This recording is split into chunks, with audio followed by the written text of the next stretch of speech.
Cordial saludo. Para mí es un placer estar en el Congreso Internacional Virtual de Neurociencia, Cerebro y Comportamiento en tiempos de COVID-19. Yo, Marcelena Pérez, doy mi consentimiento en la Universidad Bosque y la Universidad de los Andes para el tratamiento de mis datos, su uso y la reproducción de las secuencias filmadas en video, fotografías, grabaciones de mi voz y el material de presentaciones pregrabadas para el Congreso Internacional Virtual de Neurociencias, Cerebro y Comportamiento en tiempos de COVID-19. Con vigencia de hasta 6 meses para su uso y reproducción con los asistentes del evento, sin restricción de zona geográfica para reproducir este material con fines exclusivos de divulgación científica y académica, de acuerdo a lo dispuesto por la Ley 1581 de 2012 y su normatividad reglamentaria y la política de tratamiento de datos personales de la Universidad El Bosque. En relación al conflicto de intereses, las autoras de este trabajo no tenemos nada que declarar. El día de hoy les hablaré sobre un proyecto realizado entre la Universidad Cooperativa de Colombia, la Universidad FID y la Universidad Católica de Oriente llamado Depresión en pacientes con enfermedad coronaria y riesgo de complicaciones. Sabemos que las enfermedades de tipo cardiovascular son un problema creciente de salud pública en el mundo. En Colombia es la primera causa de muerte la enfermedad isquémica cardíaca y entre el 2008 y el 2012 las enfermedades del sistema circulatorio aportó una tasa de mortalidad de 129.8 fallecidos por 100.000 habitantes. En esta gráfica podemos observar que la enfermedad isquémica del corazón fue la primera causa de mortalidad según sexo en el año 2018 en Colombia, representando un 54.9% para los hombres y un 45.1% para las mujeres. En la literatura se ha descrito que la depresión es altamente prevalente entre pacientes con enfermedad cardiovascular, lo que conlleva a resultados cardiovasculares adversos y mayor costos en la atención médica. 1 de cada 5 pacientes con enfermedad arterial coronaria o insuficiencia cardíaca está deprimido. Es una prevalencia 3 veces mayor que en la población general. Los pacientes con enfermedad cardíaca con síntomas depresivos van a tender a mayor probabilidad de presentar limitaciones físicas, mala calidad de vida y un mayor riesgo de eventos cardiovasculares recurrentes y mortalidad. El objetivo de nuestro estudio fue evaluar la influencia de la depresión en el pronóstico a 5 años en pacientes con enfermedad coronaria.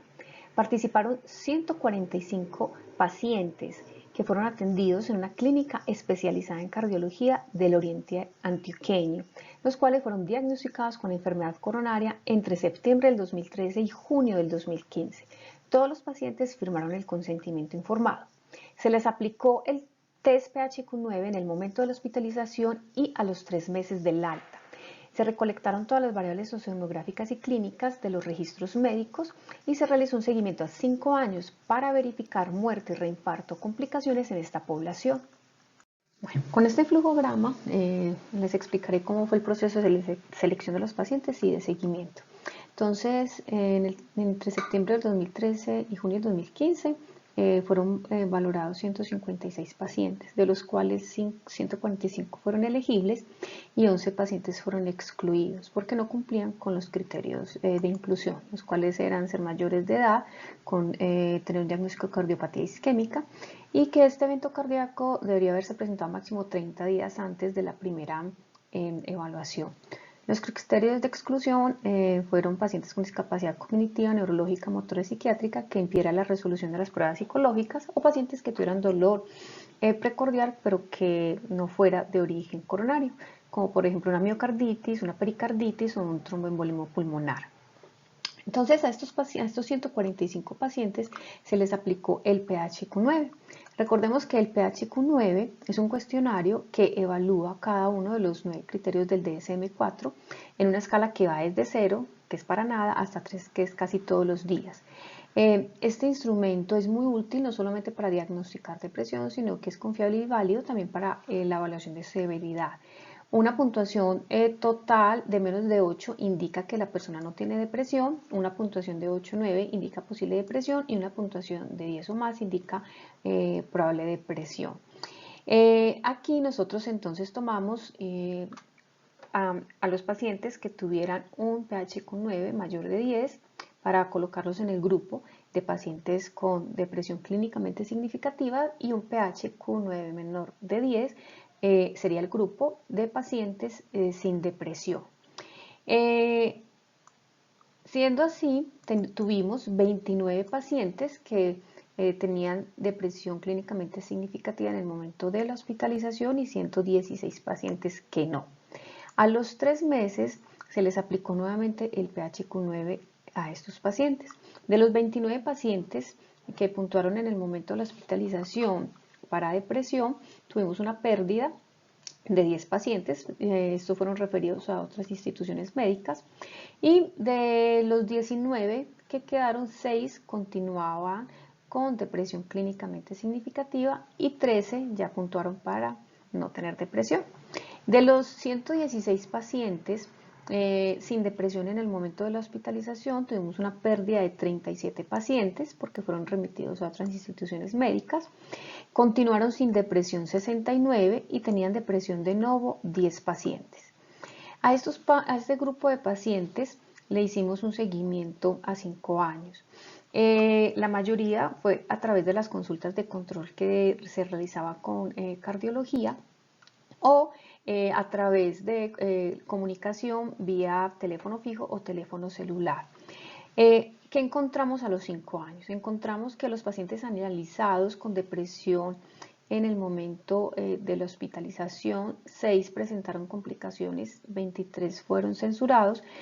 Aquí los censurados son los pacientes que o no presentaron la complicación o que no logramos ubicar porque tuvieron un cambio de dirección de casa o un cambio de teléfono fijo o celular. De los 16 pacientes analizados con depresión a los 3 meses, 5 presentaron complicaciones y 11 fueron censurados. De los pacientes analizados sin depresión en el momento de la hospitalización, que fueron 116, 18 presentaron complicaciones y 98 fueron censurados. De los pacientes analizados sin depresión ya a los 3 meses, que fueron 82 pacientes, 10 presentaron complicaciones y 72 fueron censurados pues, en el sistema.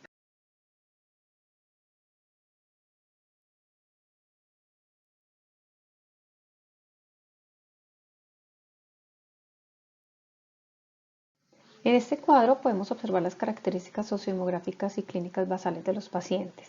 La mediana de edad fue de 65, el 66.2% eran hombres, el 61.4% eran casados o convivían con una pareja. El estrato socioeconómico fue el más frecuente en un 87.6%, el nivel educativo primaria completa en un 62.1%. Los diagnósticos más frecuentes fueron infarto agudo de miocardio en un 53% y angina inestable en un 17.9%. En cuanto al manejo, se realizó angioplastia con un stent en un 44.8% y un bypass coronario en un 27.6%. Los antecedentes patológicos más frecuentes en estos pacientes fueron hipertensión arterial en un 77%, dislipidemia en un 66.9% y sobrepeso obesidad en un 52.4%. Antecedente previo de infarto agudo de miocardio lo presentó el 24.8% de los pacientes y el antecedente de insuficiencia cardíaca congestiva el 5.5% de los pacientes. Bueno, recordemos que el 20% de los pacientes en el momento de la hospitalización puntuaron para depresión clínicamente significativa. A los 3 meses post-hospitalización, el 11% de los pacientes. Cuando se realizaron los análisis estadísticos de supervivencia, nos dimos cuenta que los pacientes que puntuaron para depresión en el momento de la hospitalización no tuvieron diferencia estadísticamente significativa frente al grupo de los pacientes sin depresión. Sin embargo, los pacientes con depresión a los 3 meses post-hospitalización presentaron complicaciones más tempranamente en comparación con los pacientes sin depresión. Fue en promedio 42.6 meses frente a 55 meses, con intervalo del 95%. Aquí podemos ver la gráfica de Kaplan-Meier, en donde es evidente aquí la diferencia estadísticamente significativa, tiene una P de 0.034, donde se observa en color rojo los pacientes con depresión versus en azul los pacientes sin depresión. En los análisis multivariable, en la regresión de Cox, se tuvieron en cuenta las variables que tuvieran significancia estadística o las que fueron reportadas por literatura. Entonces, tuvimos en cuenta la edad, el hipotiroidismo, la depresión, la diabetes, la historia de insuficiencia cardíaca y se controló por los valores de fracción de eyección, menor o igual a 39 o valores de 40 a 59. En el cuadro podemos observar que los pacientes que tenían depresión en el momento de la hospitalización, en el HR crudo, en el modelo no ajustado, no hubo ninguna diferencia estadísticamente significativa. Lo tuvo fue el antecedente de hipotiroidismo y de diabetes. En el modelo ya ajustado, ninguna de las variables quedaron. Sin embargo, ya cuando vemos a los 3 meses post hospitalización, observamos que los pacientes con depresión a los 3 meses tenían 3 veces más probabilidad de tener complicaciones durante el periodo de seguimiento que los pacientes no deprimidos. Aquí está. ¿Ok? Sin embargo, en el modelo ya ajustado, ninguna de las variables quedaron. Más adelante vamos a explicar las posibles causas de estos resultados en cuanto a las limitaciones del estudio. Entre las conclusiones tenemos que los pacientes con depresión a los 3 meses del evento coronario presentaron complicaciones más rápidamente que aquellos sin depresión. A pesar de los resultados que se obtuvieron en el modelo ajustado de los análisis multivariados de Cox, surgieron algunas observaciones que son potencialmente importantes. En Colombia, las guías de práctica clínica para enfermedad coronaria no recomiendan la detección y el tratamiento de rutina de la depresión en esta población. Este estudio sugiere la necesidad de establecer intervenciones multidisciplinarias para los pacientes con enfermedad coronaria con una evaluación y manejo tanto por psicología y psiquiatría durante el episodio agudo y durante todo el seguimiento de los pacientes con el objetivo de detectar síntomas depresivos persistentes y brindar un tratamiento adecuado a esta población, con el fin de mejorar la calidad de vida de los pacientes y el curso de la enfermedad. Entre las limitaciones de nuestro estudio y que pudieron haber explicado los resultados en el modelo ajustado de la regresión de Cox están el tamaño de la muestra, fue una muestra pequeña de 145 pacientes, la baja tasa de presentación de eventos, o sea, de complicaciones, la pérdida de los pacientes durante el seguimiento y registros incompletos de algunas de las variables consideradas para el análisis. Se recomienda para estudios futuros un tamaño de muestra más grande, un mejor seguimiento e idealmente estudios multicéntricos.